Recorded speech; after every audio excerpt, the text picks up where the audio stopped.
Pregnancy Diaries Part 3. I'm now 12 weeks pregnant.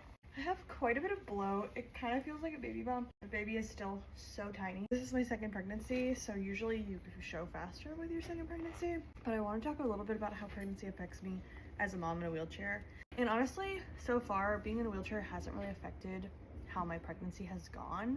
At least for me, particularly having a spinal cord injury, having an incomplete spinal cord injury, and I don't experience a lot of AD. Pregnancy has been pretty normal in terms of symptoms that are caused by pregnancy and pregnancy alone. I've had fatigue and morning sickness and just pregnancy symptoms, nothing related to spinal cord injury. I just had an appointment with a maternal fetal medicine doctor, which is basically a more in-depth doctor when it comes to pregnancy. Since I'm more sedentary, being a wheelchair user, being paralyzed, I am at higher risk for DVT blood clots, and there's just more risk during delivery, for example. But she told me that that's usually if you have autonomic dysreflexia and other complications of spinal cord injury. With my first pregnancy, I didn't have any complications related to spinal cord injury, except for with my delivery, my epidural didn't work as good because of the rods and screws in my back. But other than that, relatively normative pregnancy and labor. So I'm hoping everything goes smoothly with this pregnancy. The only thing I can really see being different with my spinal cord injury is maybe bladder function